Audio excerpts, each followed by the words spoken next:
요즘 사업을 시작할 때는 이전보다 훨씬 더 철저하게 준비하고 계획을 세워야 수익을 낼 수가 있습니다. 지금은 아주 각 분야가 모든 분야가 치열한 경쟁 시대입니다. 치킨집, 미용실 같은 경우 너무 많아서 웬만한 경쟁력과 준비 없이는 수익을 낼 수가 없습니다. 사업의 시기와 장소, 또 홍보, 함께 일하는 직원들, 이 3박자, 4박자가 제대로 갖추어지지 않으면 먹기 살고 살아가는 힘든 세상이 되었습니다. 자, 지금 마스크 장사를 하면 어떻게 되겠어요? 이 코로나 상황에서는 이 마스크 장사하신 분들이 수입을 많이 올린 것 같습니다. 지금은 지나간 것 같습니다. 코로나 시국에서는 비대면으로 음식과 물품을 받는 배달업이 좋았던 것 같습니다. 옷가게나 식당은 사람들이 많이 다니는 길목이나 번화가가 유리합니다. 기업의 직원은 많이 배우고 또 외모지상주의 시대이기 때문에 비주얼도 좋아야 되고 관계도 원만하게 잘하는 사람을 뽑아야 됩니다. 자, 이러한 세밀한 조건과 또 장소를 갖추었다고 해도 성공할까 말까 하는 시대인데 그냥 뛰어들었다가는 본전도 찾기가 어렵습니다. 국가도 외교력, 군사력, 경제력을 잘 관리하지 아니하면 밀려납니다. 한때 영국은 해가 지지 않는 나라라고 할 정도로 번성했지만 지금은 많이 침체를 겪고 있습니다. 시대를 읽는 안목과 지도력을 가진 통치자가 가장 중요합니다. 우리나라는 고려 시대의 현종, 또 조선 시대의 세종대왕이 통치했을 때는 태평성대를 누렸고 이러한 왕들을 가리켜서 성군이라고 불렀습니다. 하나님 나라의 번영과 확장을 위해서는 통치자가 더 중요합니다. 이 나라는 영원한 나라이기 때문입니다. 하나님 나라의 왕으로 예수님이 이 땅에 오셨습니다. 하나님의 나라를 지상에 건설하기 위해서는 시간과 장소와 직원들을 아주 잘 선택을 해야 됩니다. 그런데 왕이신 예수님이 세상에 오셔서 본격적인 통치를 시작하는 때와 장소와 부르는 직원들을 보면 일을 하자는 건지 말자는 건지 잘 모르겠다 싶은 생각이 듭니다. 시간도 장소도 일꾼도 전혀 성공 요소가 보이지 않습니다. 하지만 왕이신 주님은 하나님 나라 건설을 위해서 제일 완벽한 시간과 장소, 일꾼들을 선택을 하신 것을 알 수가 있습니다. 하나씩 살펴보면서 은혜를 나누고 모두가 하나님 나라 건설에 참여하는 주의 일꾼들 되시기를 주님의 이름으로 축복합니다. 자, 12절 말씀을 보시면 예수님 사역을 본격적으로 시작하는데 어떤 상황, 어떤 때에 시작을 하고 있죠? 세례 요한이 잡혔음을 들으시고 17절에는 이때부터 이렇게 나오고 있습니다. 세례 요한이 감옥에 들어간 이유는 마태복음 11장과 14장에 자세히 나옵니다. 헤롯 안디바스 왕이 동생의 아내를 취하여 지원한 것을 두고 이건 잘못된 일이다, 불법이라 비판하였기 때문에 감옥으로 들어갔습니다. 의를 외치다가 세례 요한은 감옥에 들어갔습니다. 그런데 예수님은 마치 세례 요한이 감옥 가기를 기다렸다는 듯이 옥에 들어갔다는 소식을 듣자마자 등장해서 23절 말씀을 보면 가르치고 복음을 전파하시고 약한 것을 고치는 이 3대 사역을 본격적으로 행하는 것을 볼 수가 있습니다. 자, 왜 하필이면 예수님이 세례 요한이 같이 하실 때에 등장을 하셨을까요? 자, 이때가 하나님의 때이기 때문입니다. 어째서 요한이 감옥에 들어간 것이 하나님의 때인가요? 모든 사람에게는 일을 해야 할 때가 있고 그만두어야 될 때가 있습니다. 하나님이 허락하신 시간 안에서 일을 할 수 있는 것이고, 또 하나님이 또 때를 주시면 또 그만두고 멈춰야 할 때가 있는 거예요. 세례 요한의 사명은 왕이신 예수 그리스도가 오시기까지 준비 역할, 전령 역할을 하는 것입니다. 달과 별의 시간은 언제까지입니까? 태양이 떠오르기까지입니다. 태양이 떠오르면 달과 별들은 사라집니다.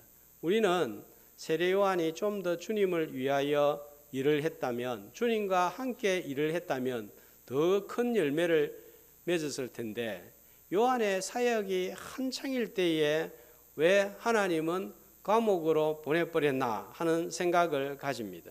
세례 요한은 물로 세례를 주는 것이 그의 사명이었습니다. 그의 시간이었습니다.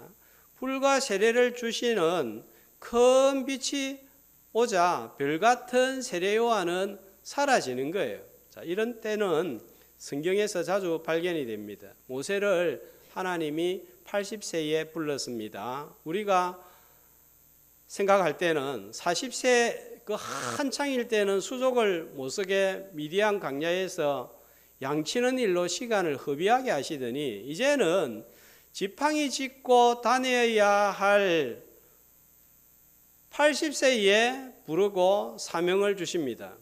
말이 되지 않는 때에 부르신 거예요. 더 기가 막힌 것은 40년간 광야에서 충성스럽게 이스라엘 백성들을 인도하고 지도하는 사명을 감당했는데 마치 약이라도 올리듯이 약속의 땅을 눈앞에 두고 너는 보기만 하고 들어가지 못한다 했습니다.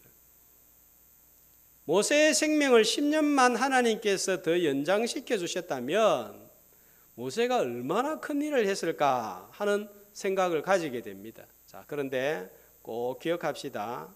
모세는 죽어도 하나님은 죽지 않는다는 거예요. 모세가 없어졌다고 해서 하나님이 일을 멈출 수도 없고 멈추지 않습니다. 누구를 준비시켰습니까? 여호수아를 준비시켜서 모세와 그 이상의 일을 하도록 하신 거예요. 자, 신약 시대의 바울은 움직이는 복음이었습니다. 가는 곳마다 교회가 세워주고 셀 수 없는 이방인들과 유대인들이 예수 믿고 그리스도인들이 되는 역사가 일어났습니다. 그런데 하나님은 이런 바울을 계속 감옥에 가두어 버립니다. 사도행전 16장에 보면 빌립보 감옥에 갇히고, 사도행전 24장에 보면 가이사랴 감옥에 2년이나 가두게 됩니다. 나중에는 사도행전 28장에 로마 감옥에 갇힙니다. 자, 왜 이렇게 하십니까?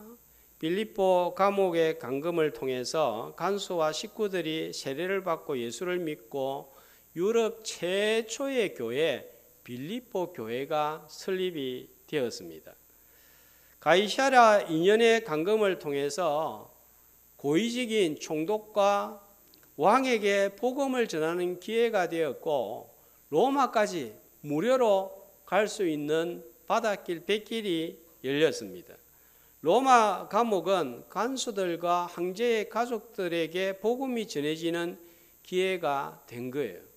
우리는 갇히면 끝났다 이렇게 생각하지만 하나님은 갇혔을 때 오히려 열리고 새로운 길을 내시는 것을 볼 수가 있습니다. 요한이 갇히자 예수님이 나타나셔서 더 큰 하나님의 뜻을 이루고 복음을 더 왕성하게 전하십니다. 혹 우리 삶이, 내 삶이 갇혔다 그런 생각이 드십니까? 그 길이 다른 길을 내는 하나님의 때일 수가 있다 하는 사실입니다. 지금 어렵다고 계속 어려운 게 아니에요. 형통한 때가 옵니다. 인생의 전반이 어려운 사람이 있는가 하면 후반이 풀리는 사람들이 있습니다. 부모 시대에는 참 고생스러웠는데 자녀들은 순탄하게 살아가는 가정도 있습니다. 가정도, 교회도, 직장도 하나님의 때를 잘 살펴야 되겠습니다. 우리는 사명이 다하면 사라져야 됩니다. 우리가 충성봉사하고 난 다음에는 나는 보이지 않아야 됩니다. 오직 그리스도만 나타나야 됩니다. 하나님께서 허락하신 동안이 나의 때인 줄 알고 충성하고 봉사한 후에 나는 사라지고 주님만 증거되는 교회와 성도들 되시기를 주님의 이름으로 축복합니다. 다음으로 살펴볼 것은 사역의 장소입니다. 어디에서 예수님이 사역을 본격적으로 시작을 하셨습니까? 15절에 보면요. 어디입니까? 네, 13절에도 나와 있네요. 어디입니까? 자, 한마디로 말하면 그곳은 가버나움입니다. 그죠? 나사렛 떠나 가버나움에 가서 사시면서 일을 하셨는데, 그냥 가버나움 하지 않고, 자, 어떻게 소개하고 있죠? 스불론과 납달리 지경 해변에 있는 가버나움 이렇게 했습니다.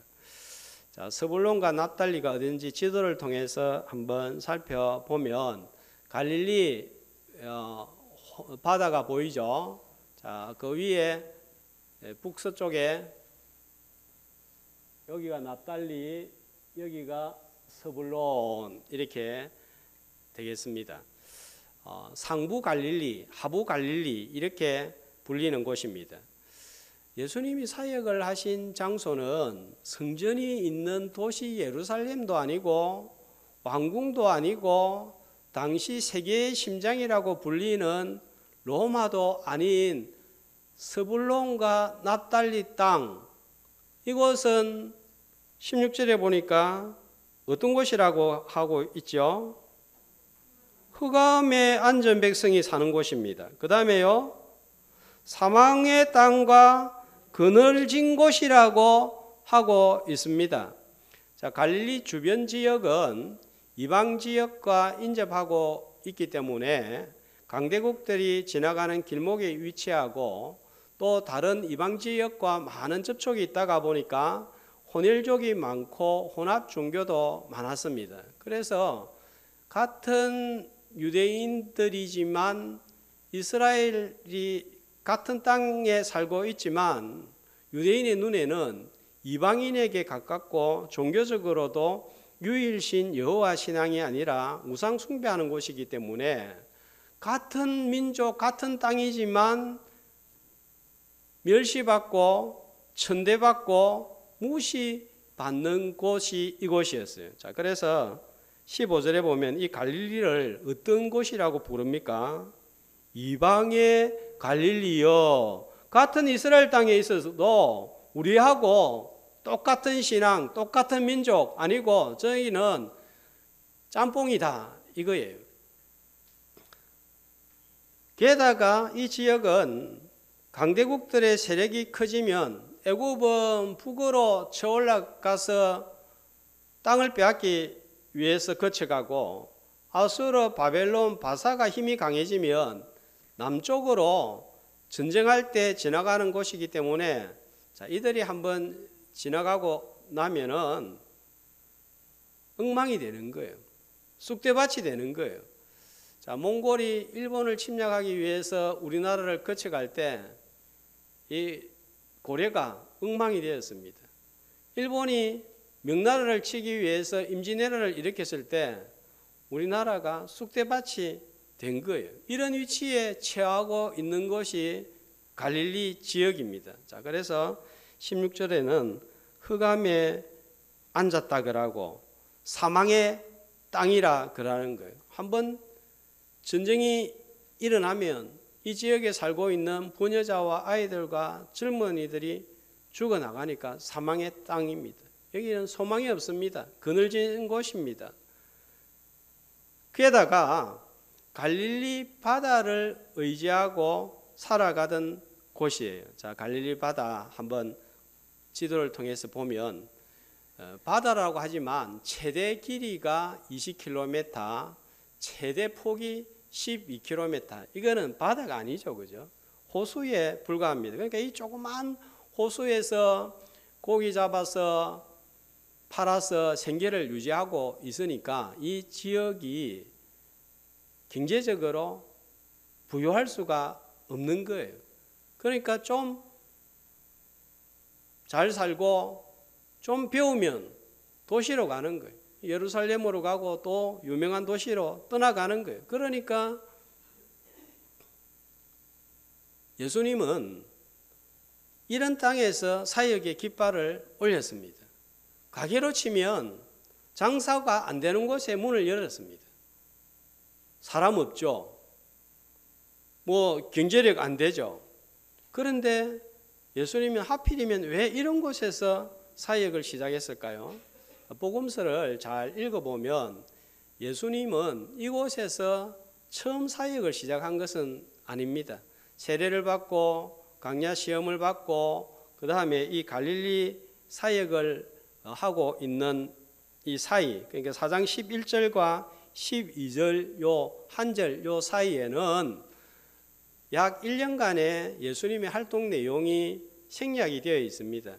요한복음에 보면 예수님이 세례를 받고 난 후에 1장 43절 이하에 빌립과 나다나엘을 만나고 요한복음 2장에는 가나에서 물을 변하여 포도주 되게 하는 첫 기적을 행하시고 또 예루살렘에 올라가셔서 상을 엎으시면서 성전 청결 작업을 하셨고 또 요한복음 3장에 보면 니고데모와 만나는 일들을 행하신 후에 갈릴리 지역으로 오셔서 사역을 하셨습니다.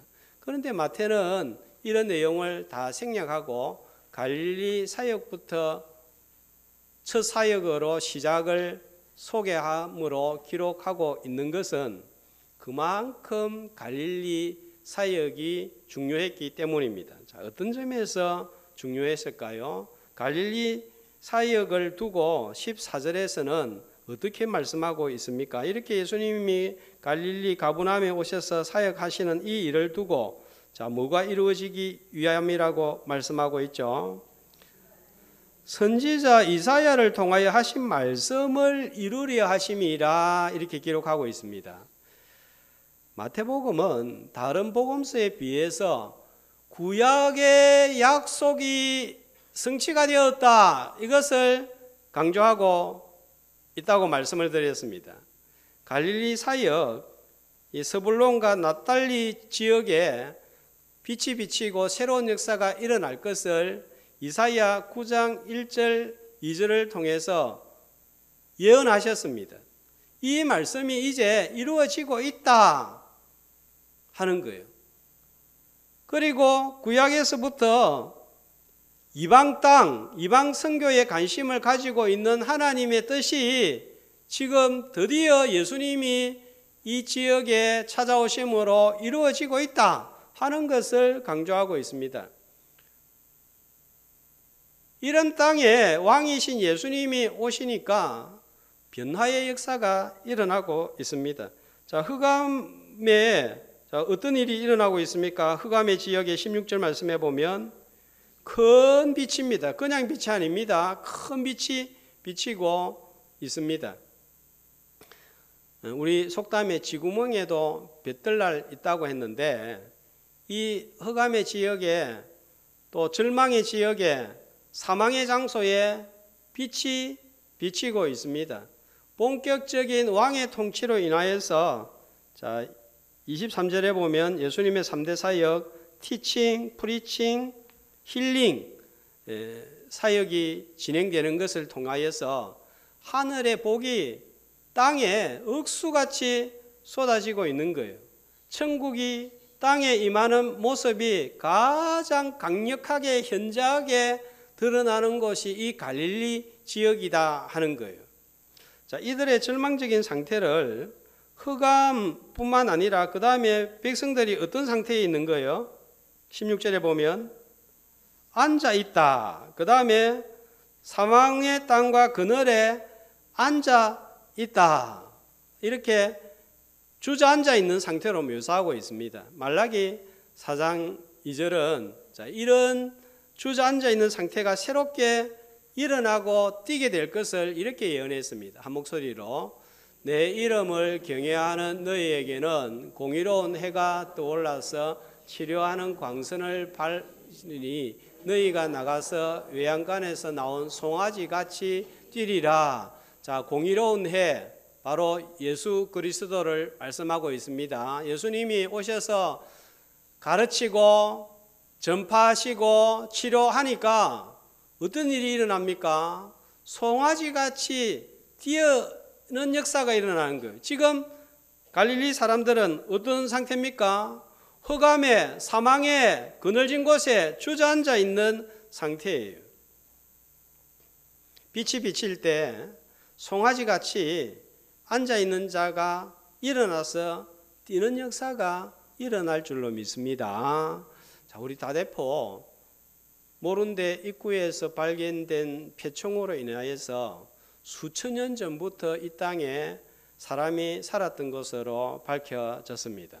수천 년의 역사가 있었지만, 수천 년 동안 사람들이 살아왔지만 영적으로는 흑암이었고 영적인 죽음만 존재하는 사망의 그늘진 곳이었습니다. 그런데 100년 전 박창근 전도사님과 안명환 장로님이 다대 교회를 설립하면서 비로소 큰 빛이 비추었고, 지금은 50여 개나 되는 교회가 세워지고, 뿐만 아니라 육신적으로도 부산에서 제일 아름다운 곳이 되었습니다. 아닙니까? 저는 다대포가 제일 부산에서 아름답다고 생각하는데, 자, 고린도후서 4장 6절은 이에 대하여서 이렇게 말씀하고 있습니다. 한 목소리로 어두운 데에 빛이 비치라.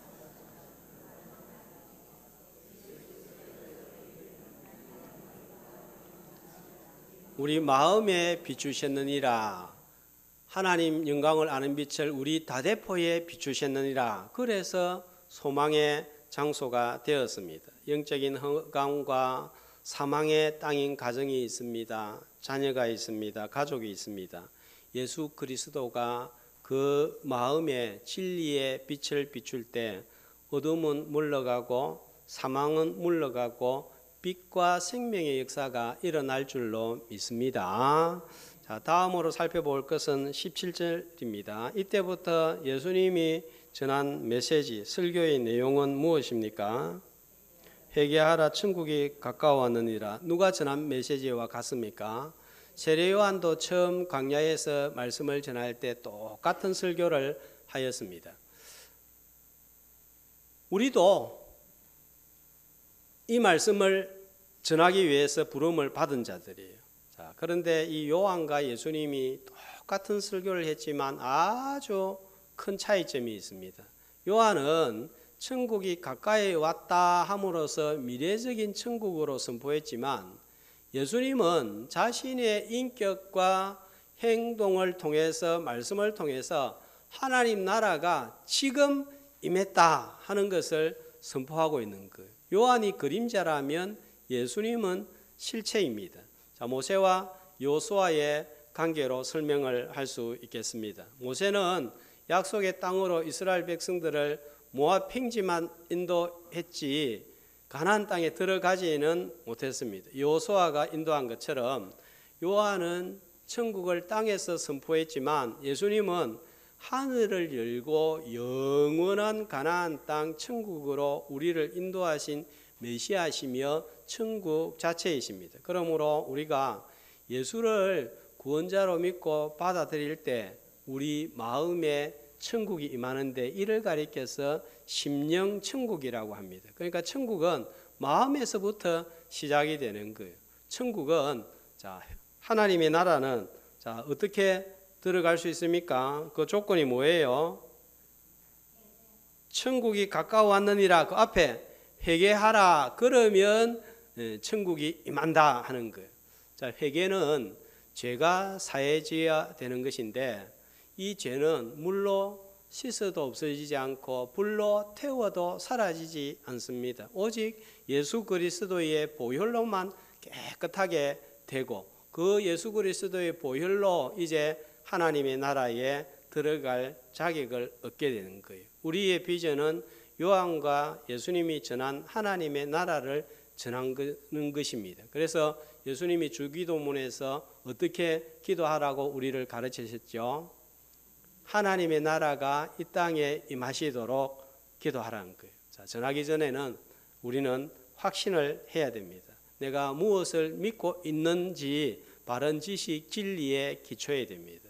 오후 예배 시간에 사도신경을 배우는 목적입니다. 그래서 우리 성도님들 이런 보배로운 교리를 좀 잘 배우고 많이 참여하고 빠지지 않았으면 좋겠습니다. 보배로운 교리를 배울 때 희미한 진리의 빛이 내 안에 큰 빛으로 다가와서 환하게 밝혀지고 밝혀진 빛을 전하는 빛의 자녀들이 다 되시기를 주님의 이름으로 축복합니다. 자, 이 일을 위해서 부른 최초의 일꾼들이 누구인가요? 바로 제자들, 사도들이었습니다. 18절에서 22절까지의 말씀이고 우리를 부르신 이유이기도 합니다. 주님이 사역을 위하여 택하신 장소가 왕궁도 로마도 유명한 곳도 아닌 초라하고 소망 없는 갈릴리였습니다. 스불론과 납달리 땅입니다. 그래서 나사렛에서 무슨 선한 것이 날 수 있겠느냐 멸시받던 장소예요. 이런 곳에서 영원한 나라를 건설할 사람들을 선택한다는 것은 예수님이 번지수를 잘못 짚은 것처럼 보입니다.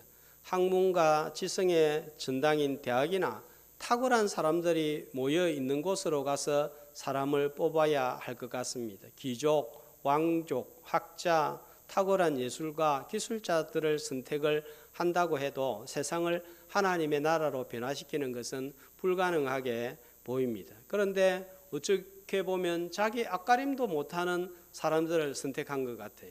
이들을 통해서 하나님 나라의 표지판이 될 교회의 기초를 틀을 놓아야 되는데 왜 촌뜨기 내세울 것도 없는 어부들을 선택을 했을까요? 자, 여기에서 우리가 발견하는 은혜가 있습니다. 고린도전서 1장 26절에서 29절까지 한 목소리로 형제들아 너희를 부르심을 보라.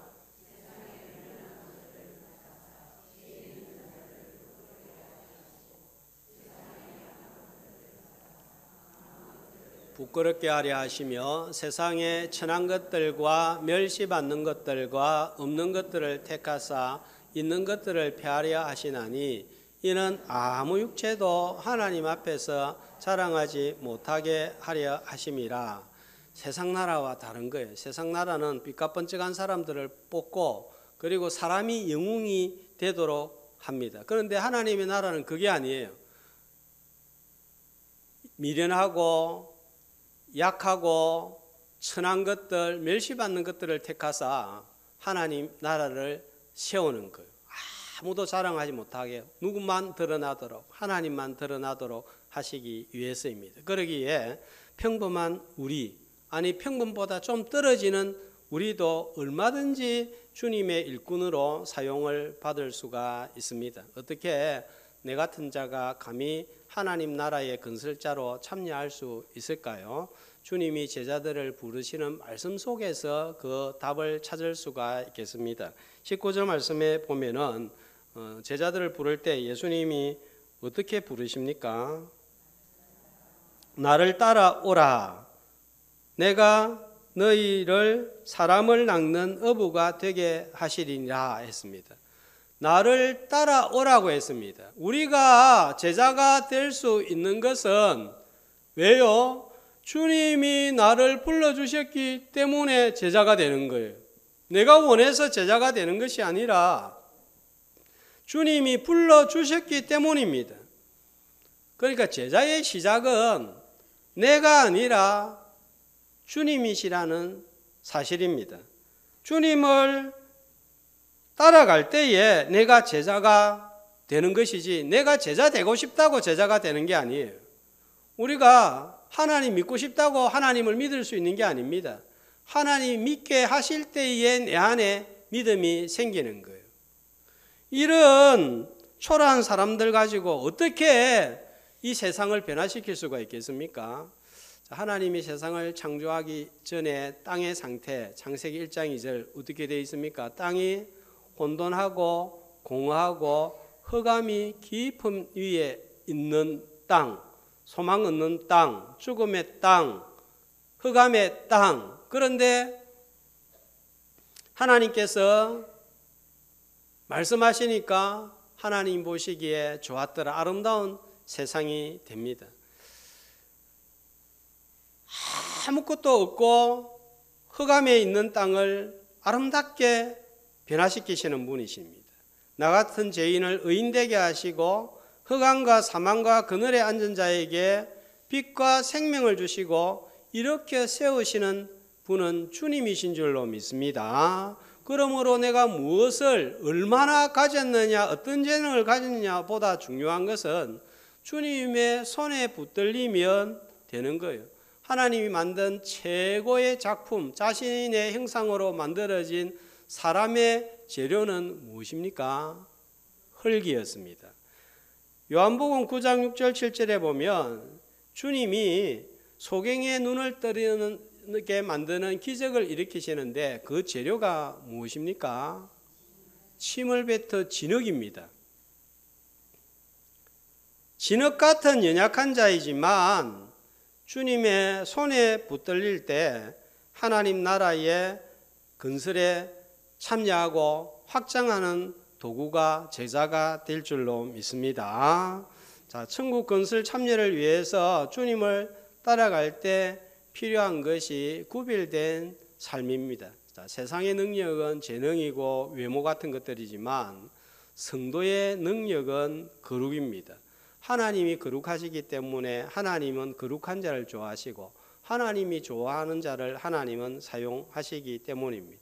거룩은 세상과 구별되는 것입니다.